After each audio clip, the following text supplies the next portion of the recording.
So every opportunity you get to come together with people, discuss what you do, learn about what they do, create some content is a good one. So Aaron Smiles is a commercial broker, was gracious enough to invite us to come in. He has a networking group that meets every week out in Islandia. We sat down with some great professionals in the accounting space, commercial real estate space, who else was there? Wealth management.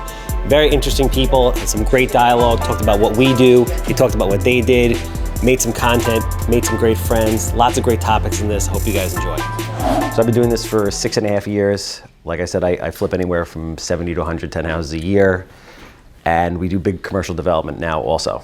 So like I'm doing an assisted living facility building in Farmingdale Village. I got BZA approval, so I'm almost halfway through that. I buy an old gas station, doing affordable housing stuff. So I cast a very wide net. I'm buying a package of non-performing notes next week. That went bad, and we're in Bellport, Mastic Beach area. I do a lot of like single-family rentals, Section 8, mostly like Section 8 based tenant type things, and we're vertically integrated. So it's I have my own construction company, cabinet company, permit and expediting company. If you guys have ever seen Captain Permit. Captain Permit, yeah. And we do everything basically in-house, which I wish I really didn't have to do. Wow, it's a lot of work. You're flipping 120 houses a year. It's 70 to 110, that's the average range. But now we're building out, right now I just moved my office, so we were in 1,100 square feet. We just moved to 6,500 square feet, and we're building an in-house acquisitions team. So we're gonna have like 25 people on the phones, calling outbound calls, and then negotiating a lot of outbound marketing, and then negotiating just for like larger commercial development type deals. It's gonna be like different divisions of it. So yeah. Doing everything in-house? I didn't want to. I'm doing everything in-house because it's very, very difficult, as I'm sure you guys all know, to find people that'll do their job. So Control the market. Control it. So I'll give you an example. So and this is like across the board with most people that I use. So I will meet, let's say, a permit guy, and I'll say, I need you to do these permits for me. I'm like, I need you to do 50, 60 permits for me a year to spread it up. And they can't do it. They're all excited at the beginning, but then they melt down because they can't scale it, they can't handle it. And that's what happens across the board. So what I end up doing is I end up building these things internally. Plus the way we do things is a little unique. Most guys that are flipping houses are doing 1 or 2 a year. You'll hear about some big guys maybe doing like 10 a year. But the way we go about doing it, most of them are just kind of like buying basic lipstick type houses, putting in like $50,000, $60,000. We're like doing full gut renovations, spending way over $100,000, and it's just additions, yeah. You go for permits and yeah. Yeah. So we need the and the townships have become increasingly more difficult. That's a really big problem also. So that's why we had to do it, because I'm like, I need to control the process, because my burn rate, like I burn anywhere from $150 to $250 a day holding a house. So if I have an architect or an expediter disappear for 3 months, 6 months, whatever it is, it's a lot of money. And that's really the biggest problem there. Are your houses mostly on Long Island, New York State, out of state? The bulk of my business is in Long Island. I do some stuff in the boroughs. I'll pretty much go anywhere in that area, just as long as we can get people there. My ultimate goal is to have a private equity fund. Like 3 to 5 years, I want to have a private equity fund. That's what I want to do. So this is kind of like a stepping stone to that, but I like the process. So Charles is on Channel 12. He advertises Handsome Homebuyer, and I guess one of his, if your house smells like piss, pretty much. House on the block I want to buy, right? Tear downs, I'll take them. Yeah. And social media, he explodes. So Charles, because of you, I start a YouTube channel. Nice. Next week. That's great. So I got two videos I'm going to post. I got 2 more coming up. Congratulations. Within the next 2 weeks, so I'll have 4 going on there. And I was explaining that some of the biggest commercial real estate brokers, the CBREs, the Cushman, they don't have it. There's no presence, there's no footprint, there's no nothing. So I'm 61 years old. I'm just getting into it, but I'm getting into it because it's the way to go. It's the only way to go. Yeah. So it's just a supplement that it will help me tremendously to get new listings. So a lot of times, I'm from Miller Place. Okay. Yeah. Port Jeff. My biggest account is the Crest Group. Okay. Enrico Scarta, he owned Danford's Inn, he just sold it. So what I'm doing now is I'm leasing up a lot of buildings. So the buildings that I lease up, I do something a little bit different. I take a sign and I put it up like this. It says 100% leased. What can we do for you? People, you don't see CBRE doing this. You don't see Christian Wakefield doing this.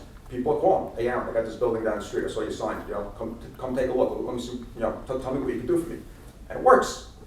So these signs are starting to pop up every building that I rent out. And, it's something that the other guy's not doing, right? They put a sign available, or they just Cushman & Wakefield, CBRE. Right. There's no square footage on it. There's not really much going on, but I'm doing it the other way. Yeah. Can I? And it works. To comment on a couple things. I don't want to. Yeah. Yeah, forgive me. I don't want to. No, I know you're busy, and I appreciate. No, I don't want to monopolize the conversation. That's what we do in this group. I mean, we do educational type of stuff. Okay. So, I mean, to have somebody come in like you to educate on the industry is ideal. Cool. So go right ahead. Sure. So we set aside this time. Yeah, we set aside this time for you when I was told that you were coming in. Thank you. No, I appreciate it. And feel free. I talk a lot, so I just feel free to. I'm not sensitive. So cut me down. They cut me back if you need me to. So to touch on the commercial real estate, and I guess so the social media thing.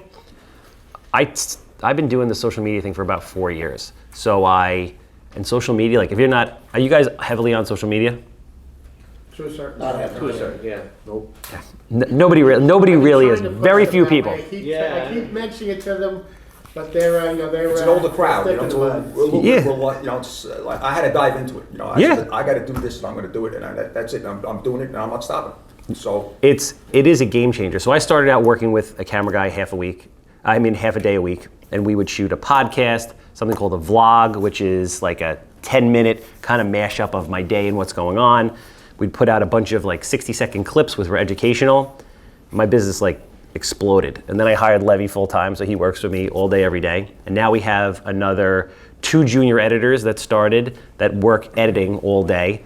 And we're gonna have a team of 8 to 12 in-house people just cranking out content for our associated businesses. It is everything. Everything is on the phone right now, right? So, and the cool thing is the opportunity, and it's not an age thing because even young people aren't doing it in business. No one's doing it, so you don't have competition. So I scream this about the commercial real estate world is not, you guys are in the 1900s, the 1800s. Yes, yeah. It's like a good old boys club. Nobody wants to share any ideas or content. 100%. Nobody wants to put it out there. Nobody wants to publicly list their stuff. If the first person that does that is gonna blow up. Right. Yeah. And that, so everybody should be doing that in their business. And there's a systematic way to do it, and it's a lot of work, it is. And you have to spend money on it. But if do you guys advertise right now? Anybody advertise their business at all? I just do it through content marketing. So what do you mean by that? I have a database that I send out newsletters, articles, all educational material. Okay. So that just really gets the name, and then I basically take the information that comes back, the clicks, so I know who's clicking through, and continue sending them information on that. So forgive me, what type of business are you in? Commercial lending. Commercial lending? Yeah, business lending and commercial mortgages. Business lending and commercial mortgages, okay. So what social media platforms are you on? LinkedIn, and mostly just for the B2B is LinkedIn, and then just to my database, and I have a couple of partners that I work with that have B2B databases that we co-host, share articles back and forth where he'll post mine off those days. Who's your ideal client?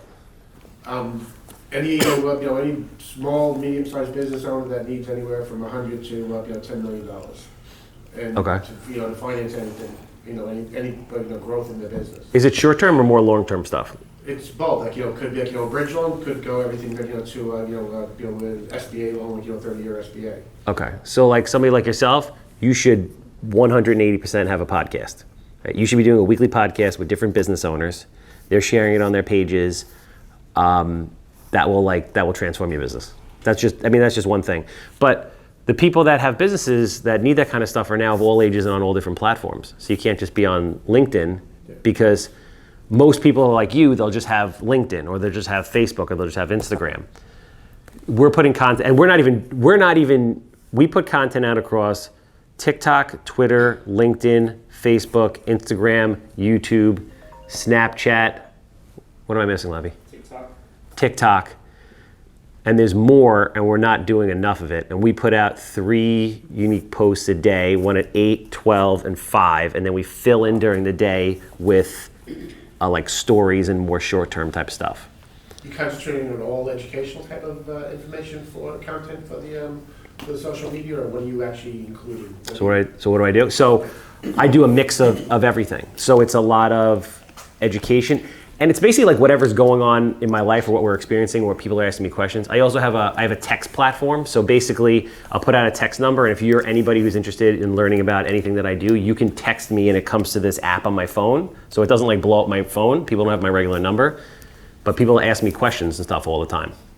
So it's anything from documenting what I'm doing on a daily basis or in a moment like this, to educating people on certain topics, to doing a full-blown podcast for 45 minutes and then chopping that up into pieces. Like this, what we're doing right now will turn into probably 20 different pieces of content. Levy will take photos, we'll overlay text over that and put that out. I might write an article about it and put it out on LinkedIn. This conversation will be a mashup for a 60-second clip that goes out on TikTok, and so on and so forth. But like the people that borrow money from you, they're here all day. Yeah. How many hours a day? You know your phone gives you the update and says how many hours you've been on your phone? Right. How many hours a day on your phone? We actually haven't checked. Well, like, does it pop up automatically? Like, anybody in here seen that little thing where it pops up? You're like, you were on your phone for X amount of hours a day this past week. Anybody remember? Yeah, 5, 7, 8, right, 9, 12 hours a day. That's your audience. Oh, yeah. No, I agree. And no one's doing it. I don't know anybody in your space that's doing it, not one person. That's true. So imagine. They're sending out individual webinars to their own specific database, but they're not blowing it wide on social media. Yeah. Do you lend on real estate deals? Yes. Yeah, like I do development projects. Like I'm buying. Have you guys seen the 3D printed houses that are coming out? Yes, I've been in it. Calverton. Yeah. I saw it. Walked in. I off of your YouTube. I went down there, walked right in the house. Did you? Amazing. So amazing. My very close friend invented the technology. He has the patent on that tip to do that style of home. And I'm the first developer to build. We're going to build one in Islandia. It starts in 3 weeks. First private developer to 3D print a house. The rest are just the companies kind of like testing them out. And I'm closing on 27 acres in Riverhead. We're going to build the largest 3D printed subdivision in the world. Yep. That's Adam Heller, right? You bought from. Yeah. Adam, Adam, a good friend of mine. Yeah, we're closing on that very soon. That's his father-in-law. Yeah. Yeah. So. It's incredible. Yeah. Yeah. So that's. But if you're not out there putting it out there, like, my example is I needed money to fund that deal, right? I could have gotten it from you, but I'm on social media and I don't see you there. So I'm unaware that you do what you do. I don't know, I understand what you're saying, and I'm trying to get more into it. I agree with you 100%. Yeah. So I think what Charles is saying, we talked about it before, it's not, the old adage, it's not who you know, it's who knows you. Yeah. Today, it's that thing completely turned around, and it pays off. Yeah, before you came in, I was trying to drum into their heads as to how the DeFi's, DApps, and smart contracts are going to be affecting their industries. I mean, it's going to be astronomical as to the changes that are coming along in a very short amount of time based on that information. And we're like, with the social media stuff, we're like right there. Like a lot of the traditional medias are dead or like close to dead. We're like right at the point where I feel like we're hitting that crazy critical mass that if you're not on those platforms, like you're in trouble. Yeah. Uh-huh. I think within the next 5 years. If you're not on those platforms, like everyone's going to be there. Yeah, well, you can see it, with Spotify and all these kind of paying Joe Rogan and with these other guys, to put out podcasts as opposed to making TV contracts. They're getting podcast contracts that are bigger than TV contracts. Yeah, it's crazy. And even though I've been doing the podcast for like 3 or 4 years, and now I really do it consistently every week. Sometimes I do it virtual, and it doesn't have to be something that's expensive. You can do it virtual on a platform called StreamYard, and it costs like $300 a year, and you can do it people across the country. But even if you're not getting like a ton of downloads or a ton of views, you'd be surprised how many people see it. Like it's to the point now where I can't, it's very rare that I walk into a restaurant or walk into, any kind of place of business and they're like, oh, you're the cat pee guy. With the hat on. I usually have a hat on. The first thing Eric said when he introduced. Yeah. Like, you're the guy who buys houses that smell like cat pee. Like, that kind of brand recognition, that's what it's about. But in podcasts, you have some of the biggest industry leaders. He's got Engel Berman on one of them. He's got Coco on another one. He's got names that everybody knows. Just really impressive. So, top commercial real estate guys, Mike Murphy. I saw you had on there. Yeah, Pesci was on there the other day. Yeah. How are you getting your followings? How are you increasing the size of your database to get the word out to what you're doing? Believe it or not, I don't even. There's a bunch there's a bunch of ways you can go about doing it, but it's mostly organic. I don't overthink it. I just put the content out, and if you put out stuff that people find interesting, your niche of people will find you. So it's not so important that I have like 1 million followers, but the followers that I have are like very specific to what I do, and they generate business for me. The cool thing about the podcast is this. Anybody ever like try to get a hold of somebody or have a meeting with someone that they can't get them on the phone? Everybody, 98% of people are going to say yes to a podcast because it's a novelty type of thing. They've never done it before. It's a cool experience. You're promoting them and their brand selflessly. And then you get 45 minutes of their time to basically talk to them about whatever the hell you want to talk to them about, which the world would find interesting. And then you have like a bond and a relationship there. Like now I can call Scott Berman from Engel Berman, like I did yesterday, to talk to him about a project I want to do with him, and he'll call me right back or he'll take my phone call. I can call Stephen Dubb from Beechwood, who is a gentleman, and will pick up my phone call anytime because I had him on my podcast. I just emailed him, hey, you want to come on my podcast? Yeah, that's awesome. Done. Never met him, nothing. Yeah, it's incredible. That's really where the value is. And then you take that, they share it on their platforms with their people. Now the people that know them that don't know you are now exposed to what you're doing, and now they're following you. And it's just this domino effect. And then you chop it up, the content up into 3, 4, 10, 20 different pieces, and you're putting it out there, and just people are looking at you all day long. So is that the average time of your podcast, 45 minutes? Yeah, my podcasts run on average 45 minutes. At that point, I feel like we've talked about enough, but I think people are tired of hearing me at that point. But it doesn't have to be. Like you could do a 10-minute podcast. You could do a 3-question podcast. You could do a 1-question podcast. You could do a 30-minute podcast, whatever it is. Keep in mind, the shorter length of time, the less demand for people, the more apt, tougher people to get are to come on. Like there's a guy called Garyvee. You ever heard of Garyvee? Garyvee's like an internet marketer. I learned a lot of stuff from him. I recommend you guys. He's like the king of creating content. He's got like 10,000 followers on Instagram. He owns a very big digital marketing agency. And he does talks for big corporations, like $200,000 just for him to come in the door and speak. But very nice guy, seems very genuine guy, very great creative ideas. And my new shtick is to get him on my podcast. So every day we do a post at him, tag him in it, tag the person that's responsible for his scheduling, tag his camera guy, everybody. We torture them all day, every day.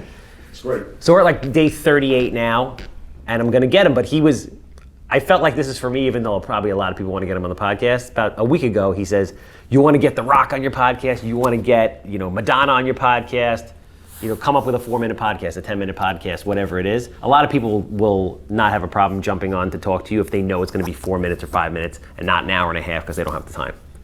So I'm like, Gary, 10 minutes, 3 questions, let's do this. I'm going to get him. It's just a matter of time before I get him, but I'm going to get him. But that's the concept. You get to have the bond, and the guy's like, oh, this is cool. He'll take your phone call, she'll take your phone call. So it's not only just for immediate gratification of business, it's long-term business relationships you're building because of the podcast. So, yeah, exactly. It is, this is, back in the day, you used to have to pay big money to be on TV or newspapers, front page of the Times. You don't have to anymore. This is it. But that's why, strategically, I'll post at 8, 12, and 5, or 8, 12, and 6, something like that, because 8 in the morning, people wake up, What's the first thing you do when you wake up in the morning? Look at the phone. Fucking, it's sick, right? It's sick. We're all sick. I actually put the phone away Uh-huh. for 2 days. I was able to get out of my house a half hour earlier. What? Yeah. Is that insane? It's sick. I swear. Half hour earlier. I'm having a problem with my, it's scaring me. I'm having a problem with my thumb. Yeah, my thumb is hurting me. Like by the end of the day, I'm like cracking it. It's not good. So 8 o'clock people wake up in the morning, I want them to see me. 12 o'clock when they take lunch, I want them to see me. 5 o'clock when they get off of work, I want them to see me. And that's how I do it. And that brings you a ton of business. The realtors, I'm sure, right? Yeah, but the thing that everybody has to realize is it's really hard to quantify, like the things you were talking about before, where you can quantify and say, this guy came to my website, I sent him an email, he called me, I converted the business, it's X amount of business for the year. You can't do that with this in the same way. So you have to just kind of believe in it. Yeah, you have to believe it's putting it out there and it's going to be coming back to you. So this is what I will say, like, there's certain deals where a guy called me last week and he said, I saw you on Instagram, I have a house, come look at it. Now I'm gonna buy the house. Okay, that I get. But there's a lot of people that'll reach out to me, even people that I already know. Like the TV thing, I don't love TV, but I stay there because it's not that expensive for what it is, because when I buy houses, I make money, so it makes sense. The ROI is there. But there's like a certain level of prestige there. But people have called me that I've done business with that I haven't heard from in a little while. Like, oh, I saw you on TV. Like, even people that know you aren't thinking about you in the moment when they need your service unless you're in front of them. So you can never stop. You know, one of the podcasts that you did, you rated the towns and the villages on how they expedite permits. Oh yeah, best and worst town building departments on Long Island. Yeah, best literally. Yeah. And Yeah. I think the village of Islandia is one of the best to do business with. Yeah. Because we have 200,000 square feet of space here. There's nine separate buildings. This is one of the 9. So with the village, the permits are so easy. I love them. They work with you. You ever met the mayor? I haven't, but the owner of the park has. Yes. He is awesome. Yeah, he's awesome, right? Awesome. Yeah. Gentleman, like he gets it. Right. There's no bureaucracy. It's like what he wants to do. If he likes it, he does it. As And crazy as it sounds, those guys are pro-business. You know? Yeah. These other towns, they don't. Yeah. You come in on Monday, all right, put your application over here, put it over there. We'll get to it, down the line. 8 months. Not down there, Village of Islandia, top of the pile, right here. Here you go. You know? But that's why the taxes, the village taxes, are like next to nothing. Right. The average homeowner, I think, is down to paying like $200 a year, and it goes down every year because of Jake's 58. Yeah, because they're getting it from the commercial. Yeah. From the commercial. Exactly. Develop the business. I mean, we all know. No one's doing anything, to help us, Yeah. to help business people. No. I mean, you can't, it's, We were just talking before about all the businesses that were closing, all the retail spaces, all the things that come over there. And what's actually going to become of those spaces and what they're going to be turning it into, especially malls. yeah. Where are they going? What are they going to be turned into? What do you think? Assisted living. Assisted living's big. That's the deal that I'm doing in Farmingdale. You know what it is, and I'm sure you can attest to this. It's not even a matter of, we have zoning, which is a really big problem. So you'll have retail, you'll have buildings that are zoned for very specific uses, and you have the towns, especially Long Island, that are probably lagging 10 or 15 years in understanding what the public wants to do there and changing the zoning. I tried to change. I was doing another assisted living facility deal in Oceanside. So there was a synagogue there that was on. What was it on? It was on four acres, and they had like 50,000 square feet. And religious institutions are shrinking very fast. So from 1,000 members to 150 members. So I was going to buy 2.5 of those acres, knock part of the temple down, help them renovate their temple, and then build an assisted living facility there, which has like no traffic, like nobody. The politicians loved it, and then there was like a kind of temple feud going on, and the neighbors came out because of it. The temples came out to basically squash it out of spite, and the politicians just like they threw me to the wolves on that. Wow. Yeah, because those are the voters. Yeah, exactly, and that's what they're afraid of. It's election time. So now you have a temple that's going to go out of business.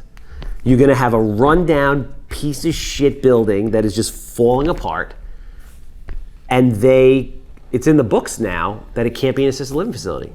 So what the hell is it gonna be? No revenue. Throwing off no revenue. It would have generated over $850,000 a year in taxes, jobs, the whole nine. But now it's on the books that it can't be an assisted living facility.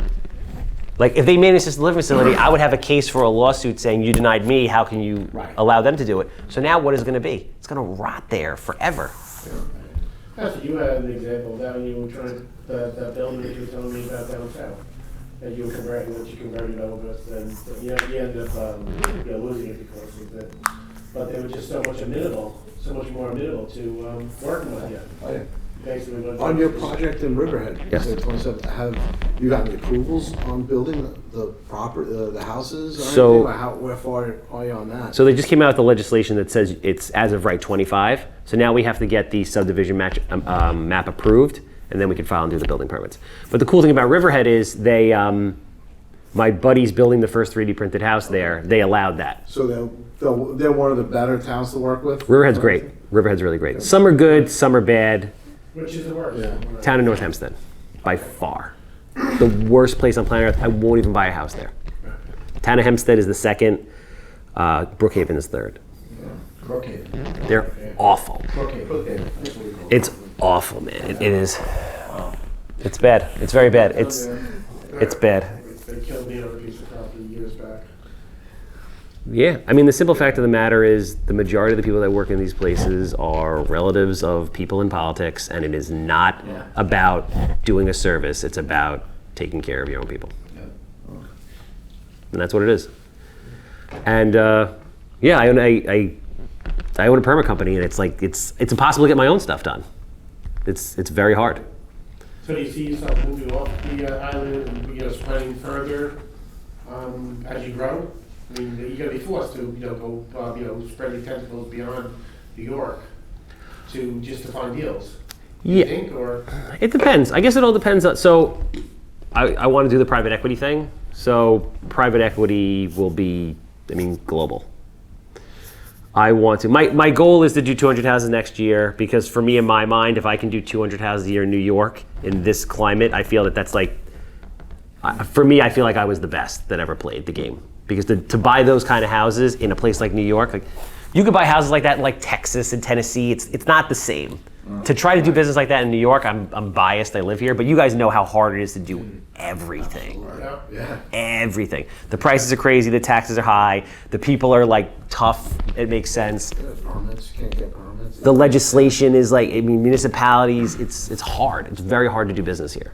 What's your average turnaround time from when you purchase to when you resell it after you fixed it up? If I don't have to deal taking out permit drama, Permits, yeah. I can gut renovate a house, like everything new, electric, plumbing. Like we have in-house plumbers, in-house electricians, everything, in 6 to 8 weeks.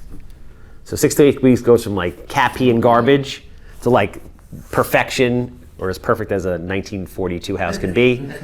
That's been renovated with everything. But the towns really screw it up. Like I have permits. I have houses I've been waiting on permits for freaking 6 months. Yeah. No, I know that. My client's same thing. It's horrible. It's awful. It's horrible. New York officially has, or the Northeast, this area officially has the longest permit turnaround time, which is like a little over 11 months from like open to close. and how much percentage-wise do you think that has affected your ROI? Forget about it. Let's do the math here for a second, right? So if it costs me $150 a day to carry a house, is 30 days, is $4,500 a month in carrying costs. If I could normally turn something around in 5 months, and now it goes, let's say, 10 months on average, I would say, 50 grand. Anywhere from What's your 25 to anywhere from $25,000 to $50,000 the permit. So then you have to adjust your offers accordingly, because your carry is going to go from like X to Y. It's not good for anybody. You don't work on high margins.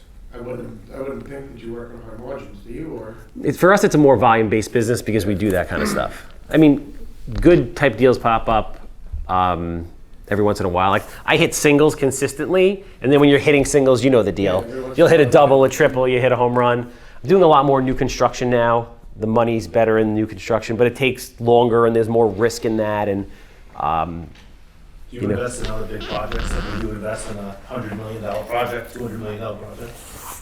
Like, would I personally be the developer on it, or would I passively invest with somebody else? Right. I don't passively invest with other people. Not that. Well, the only thing I do is I have a self-directed IRA that I loan other investors like myself money out of. So that I do, but otherwise, no, I'm not really like a. Because for me, having the skill set to be the developer, I can generate much higher returns than if I was a passive investor. But for people that aren't in the space, it's great. Right. You better watch the new tax rules coming out with the mega IRAs. Which? Mega IRAs. Oh yeah, I've been seeing. I haven't read about it yet, but I've seen. What do you know about it? Yeah, there's a couple guys. Like there's, I think the largest one is $5 billion in Okay. IRA. It was a company going public. Okay. He put the shares in a Roth, Okay. and then when it went public, it blew up. So now he has all that money tax free forever. So there's a few of them. That's what caused it. But they're looking at, I think, $10 million. So if you have $10 million in IRAs, you're going to force distributions out. Really? Yeah. At what? They'll try. At what point? Like at a certain age or early? They haven't really, right now it's at 72, you have to hit the R&Ds. Yes. But it's low amount. They may just force it up to say 10% or something of that nature. So Wow. it's still on there whether it happens, but they're getting a lot of public, backing from it because of all the people that have done that. Where they take the Roths, they put, a company we're starting, Yeah. put the shares into a Roth, self-directed. Wow. Right? Company's not worth anything. Then all of a sudden it turns around, it's worth $1 billion. You have $1 billion in a Roth IRA. Yeah, I guess. It's actually a great strategy. Yeah, it is. But I guess people find the loophole, they take advantage, Got it. and then it gets to the point where it's just they'll come out with legislation to shut Well, that the down. thing is, did they take advantage? Did they have to think the company was going to blow up to be worth $5 billion? Or I they get- figured, hey, it could be worth a couple $1 million. It just happened to be worth $5 billion. Well, I guess, and I don't know a ton about this, but I just hear the rumors about it. Is it like similar with the SPACs? Like SPACs were huge, and then now they're like being a lot more regulated because what's going on with them. So I guess that's just like the natural progression of Anything they everything. can't get revenue from, they're going to regulate. Well, yeah. Or like Wall Street finds something, it's like, all right, cool, I can make money with this, and then they regulate it. Right. And They then want money. until we come up with something else. But there's always something else. Oh, yeah. There's always something else. Yeah. Charles, the Riverhead job, is there going to be an affordable component to it, or the house is going to be small, the 3D? No, they're going to be, so on average, they're going to be like 2,500 square feet. There are going to be three affordable units. So that's how we got the extra. It was going to be 22 houses based on what we had there, and with this new legislation, we got the extra 3, but they have to be affordable. So there's 3 affordable houses, although affordable doesn't really mean affordable. Affordable is like 450 grand. Yeah, sure. So, Well, do you see like I have my daughter, so she's 25 years old. Yep. Teacher, my boyfriend's a teacher. They're renting now in Port Jeff, 1 bedroom, 2,400. yeah, it's crazy, right? By Cappy Carpets. So people are paying $4,000 a month Yep. in that space. It's not even, they're not looking at the water. The younger generation, how are they, have you ever thought about that or looked at that and saying, okay, are these people never gonna own, or are they just gonna keep renting, or they're being forced off the island, that's for sure. Yeah, I mean, but you know what really is, like, we're the problem. And this is what I mean by that. Everybody loves affordable housing, right? They just don't want it in their backyard. Right. So where the hell are you gonna put it? Like on that Oceanside deal, the first thing I was gonna do, I wasn't gonna do assisted living. I was gonna do affordable senior housing. So if you made between $35,000 and $55,000 a year and you were a senior, that's where you would rent. Because how many people have, like I saw it with my grandmother. We tried to get her into the town of Hempstead housing. I mean, she's 80-year-old little Italian lady from Brooklyn. She didn't save, she didn't have any money. Where's she gonna live? She has to live with us. There's no housing for these people. The neighborhood, you would think that I was selling kids into sex slavery, the way these people came out to try to like burn me at the stake. It was crazy. So that's the thing. A, land is really high in value. B, the municipalities won't allow for like higher density zoning because people don't want a lot of people. And then C, nobody wants it, even though we need it. Right. But I think the problem with it stems a little more because, so say you buy that $500,000 house. Yeah. So what are you looking at mortgage-wise, $1,800? Okay. But between taxes, PSE&G, Mm-hmm. cable, blah, blah, blah, that's another $2,500. Yeah. So that costs more than the house, Yeah. right? So I don't own a house. I buy 100 houses a year and I don't own a house. I rent an apartment. Because it's like, I feel like I'm like chained to it. And it's very difficult. The tax problem is a huge problem. I mean, I am not a political person. I don't really know about politics, but I know well enough to know that like the government here is so unbelievably mismanaged that that's our problem. It's not just here. It's everywhere. It is. It is. It is. You're 100% right. I don't want to. Nationwide. It is nationwide, but it just. I mean, we're the most expensive counties in the country, right? Right? We're the most expensive places to live. Yeah. Yeah, we're up there. It's like top 5 or something like that. So I don't know. I've been with the development. I've been privy to kind of see a little bit like behind the curtain, and it's like scary. Usually is. Yeah. So that's the thing. But we need we need housing for. We need affordable housing for young people that are just coming out of college. Although I'd move back with my parents tomorrow. My mom cooks for me. She does my laundry. Like, I mean, she's like, you're 40. You can't be like Uncle Ummi living with grandma. It's not gonna happen. Get the hell out. But yeah, there's a lot of great concepts, but people have to, join together to push them. Right. It's hard. So what is? Does your daughter want to stay on Long Island? She's a teacher, middle country. He's in Riverhead. Yeah. So, the challenge Great becomes, jobs. Yeah, great jobs. Yeah. But they, they don't make a ton of money. Maybe $55,000, $60,000 each. And you would think that's enough to live, but not on Long Island. Nope. I always say, like, if you're gonna have a family and you're gonna have like 2 kids and you want to take a couple vacations a year and have 2 new cars in the driveway, you need to make like $250,000 a year. Oh, yeah. If you don't, and you're not lighting the world on fire at $250,000 a year, just make it. So it's very I hard. look at this and I'm a financial planner. We look at people's, Oh, the all funny day. thing is we'll sit down and look at somebody. I'll ask you how much you make. I make $190,000. This happened the other day. Okay, how much do you net? Yeah, totally different ballgame. So they net a little less than $8,000. Let's call it $8,000 a month. What do you put in the retirement account? $10,000. Right, so you make $190. Take the 10 out for the retirement account. That's $180. Okay. But you only bring in $96,000. Yeah. Where the hell's the money going? Yeah. Like legit, where's the money going? Taxes, Yeah. health insurance, Yeah. blah blah blah blah. Yeah. And it's funny because I look at people when I get the reaction out of them, they look at me like it was shocking to them. Holy Christ! Yeah. Is that the first time you looked at your paycheck? It goes in your bank every week, for God's sake. They never do. Have no clue. People Yeah. don't. People don't. I think people don't want to see it. No, that's the way the government set it up, so that way they can take, if the death of 1,000 cuts.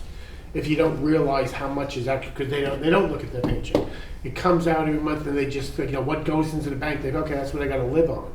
They don't realize that 50% of their salary is going to people that are mismanaging it. Yeah, and they don't think about retirement. They don't work with people like yourself. They don't put it away. They don't care. Well, the big challenge we're seeing now, I was talking to Brian about this. Clients, I'm working with about 4 or 5 clients in their 70s right now. Okay. And they're probably worth in the midst of $3.5 to $5 million. Okay. So now the different stage of life is legacy planning, right? Okay. I'm 75, 72, I don't need the money, I have enough income. Okay. So we have these IRAs worth $1 million, $2 million, $3 million that are about to be taxed to the next generation. So I sat down with a client, I said, here's your $1.8 million IRA, you're taking $60,000 a year out. Even at a 6% growth rate, it'll still grow to about $2.5 million. Okay. Then when you leave it to the kids, they'll pay about 40% in tax, 35% taxes. They'll net 1.6 million. So you went from 1.8 to 2.4. You took some money out, and now you're leaving them 1.6. Yeah. And then they hit the estate tax if they bring it down to 3.5 million, which they're trying to. So by the time they're done, that client will lose 50% of all their money Yeah. that the kids get. So Yeah. it's kind of funny where it's. Are there ways to strategize around that? Sure. Yeah. I mean, Roth conversions, sometimes what we'll do is, this strategy is never used, is leave the IRA money to the grandkids, right? Because everybody has $12,000 a year they can make without paying taxes, Okay. right? So your first $12,000, you don't pay any taxes on. So So if I have 8 grandkids, Then you have kids actuals. So wait, so if you well, I have 8 grandkids. so if you leave it to the grandkids, what happens? So I give the money to the grandkids. Say I have Taxable, but they're not paying $800,000. Okay. Each kid gets $100,000. They take it over 10 years. That's Okay. $10,000 a year. What taxes do they pay? 0. But if I left it to you as the son, you're making $300,000 a year. That $800 goes on top. You're paying. 40%. You're taking 40%. So So I just wiped out. That's one strategy. Then Roth conversions. Then moving out money into purchasing life insurance to leave the kids. So the money, like this guy, if he took $100,000 instead of 60, that 40,000 would buy him $1.5 million of life insurance, so check this out. tax free. That's awesome. I never knew that. Right? I don't think there's a lot of financial planners out there, and it's hard to say, who's the best, who's not. You make. If I'm looking for a financial planner or thinking about it, and you have a video out that you just said, and you tell me that, you're my guy. Well, here's your next podcast. No, real talk. Like, Oh yeah, no. you should be, and you're gonna, maybe you think I'm nuts. Tell me if you think I'm nuts. All your best shit, you should be putting out in 60-second clips and putting it on the internet. Right. Because Oh, no, I don't think that would, you get a ton of business off that. Right. Because who thinks Are of you that? regulated? Can you do that? Yeah, I'd have to put that by compliance. They'd have to vet it. Blah blah really? blah. That's the challenge. Like Should have been an accountant. Even on Zoom, yeah. Even on Zoom now, we go on Zoom. The first thing that pops up is this is being videotaped and recorded, and it's not because you want to see my good looks. It's want to see that did John say something he shouldn't have said that he couldn't. I'm licensed in 26 states. Yeah. Did I talk to somebody in Alabama because I wasn't licensed there? Now I can go out and get grab him. I'm sure there's a lot of stuff you can't talk about, but I'm sure there's a lot of stuff can. you can Yes, talk about. Because yeah. like I have a good friend, his name's Eric Braun. He's a kid. He's 25 years old. On social media, he's called Not Your Average Lender. He's a contour loan officer. Same type of regulations he's got to deal with all the time. Right. This kid puts a ton of content out. He's crushing it. He's closing 20, 25 loans a month. Yeah.